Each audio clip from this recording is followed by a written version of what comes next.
Dr. J.W. Morrison, theologist, thank you for coming in. Central Coast, New South Wales, Australia.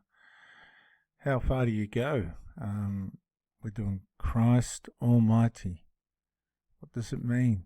What good is it, my brothers and sisters? Typical religious language.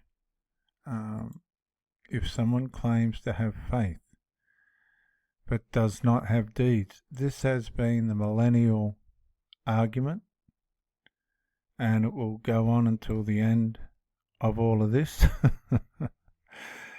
The thing about Christianity is it grinds your ego so far down into the ground because there's nothing you can do or not do to make God happy or stop him from being sad. This is the great paradox. This is the great way in which Christianity humbles you, because we all want to make a contribution. We all want to do our part to prove to God how much we love him and all this, that and the other. But Christianity will tell you that your righteousness is as filthy rags. It tells you that in Isaiah. He's not interested in what you can do or can't do. And that makes a lot of religious people angry, and unreligious as well, because unreligious people like to point out the mistakes that religious people make, and we all make mistakes, and some without excuse. But I can remember my humble ex-Hells Angel, Maori ex-Hells Angel Pastor Barry Follett, would not budge. He would not budge on the fact that we are saved by grace. And in the end, he was right. All you have to do is believe. Anything else you want to do after that's completely voluntary and at the mercy of how far you want to go. But if you think you're doing it to make God happy or stop him from being sad, by the things you're doing or not doing outside of or alongside of the finished work of the Lord Jesus Christ, then you will inevitably turn evil. One way or another, you're going to go evil. You're going to go judgmental. You're going to go cynical. You may even go fanatical, because we think our deeds are being accredited to us as righteousness, but they're not. They're not. They're just things we choose to do. If we want to use our time that way, then ultimately that's on us. There's a lot of Christian messages today that are leadership messages for people that are in leadership, and they're presented to people that aren't leaders in the church. They're just lay people, and it misleads these lay people into thinking that there's more they need to do to make God happy or stop him from being sad, rather than just going home and getting on with their lives. Okay? And this makes people angry, because the law ended. Christ is the end of the law for righteousness to everyone who believes. He's the end of it. There is no law for the law in its simple definition, as far as I can make it, is anything we think we need to do or not do alongside of or outside of the finished work of Christ to make God happy or stop him from being sad. Because there's nothing we can do or not do alongside of or outside of the finished work of Christ to make God happy or stop him from being sad. And that is it. Christ is the end of all things that we think we need to do or not do to make God happy or stop him from being sad, alongside of or outside of the finished work of Christ for righteousness.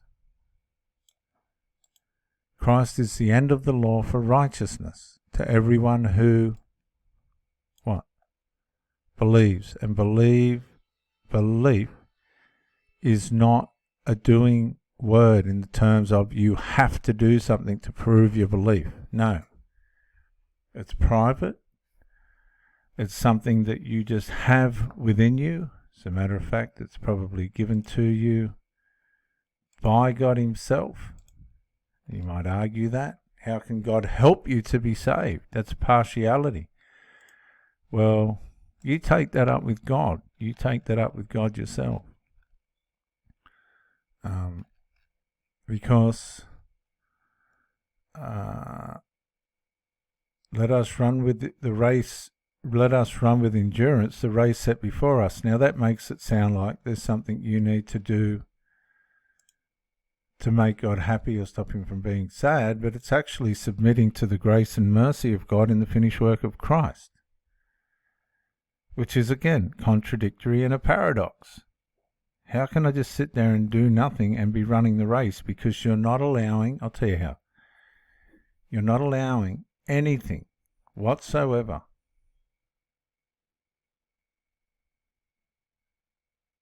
anything at all inside you convince you that by what you do or not do alongside of or outside of the finished work of the Lord Jesus Christ is making God happy or stopping him from being sad. You're just looking unto Jesus, the author and the finisher of your faith. Okay, and a lot of people, they get prideful, and it's very covert, but they get prideful by the little things that they think they do or not do to make God happy or stop him from being sad, when God is not paying any attention to that at all. And most religious people hate this message because it disables their ability to contribute to their salvation. You can contribute nothing to your salvation. And the reason for this is, if you try to, you're going to arouse your sinful passions. The sinful passions are aroused by the law. That's why fanatics turn evil. They get too far into their religion, thinking they're making God happy or stopping him from being sad by their homage or by their sacrifices or by their good works. And all they're doing is arousing their sinful nature, which is the curse of Galatians chapter 3. Sin will seize opportunity over people that think they're making God happy or stopping him from being sad by the things they do or don't do. Most religions fall into this trap, none more than the Islamists, who become very destructive, only because they've got, they think they've got a way of permission by their Quran or whatever book they read. I'm not an expert on all that, but they give sin opportunity, and then if you've got a text that encourages destruction, on top of that, they don't know the unseen part of this. Very few religious people know the unseen danger of trying to make God happy or stop him from being sad. Whether you're a Christian or not, whatever your beliefs are or not, you are turning yourself evil. It's just the way God made us. We are not meant to try and impress our deity. He's not impressed, or whatever yours is, by what you do or don't do. You're only impressing yourself. So sorry to spoil the party. I never even got to the text, did I? James. We're going to James chapter 2. I've only got a minute left. So, brothers and sisters, believers in our glorious Lord Jesus Christ, don't show favoritism. And that's talking about people, rich or poor. But don't think you're showing any favoritism to yourself either by the things you think you're doing or not doing to make God happy or stop him from being sad, outside of or alongside of the finished work, because all you'll be doing is covertly or ignorantly turning yourself evil. And this is why many, many people bring themselves undone through their religion. Even the top of the tops, top brass, because they didn't know this rule. this universal way in which we've been made. J.W. Morrison, Theologist. Bye for now.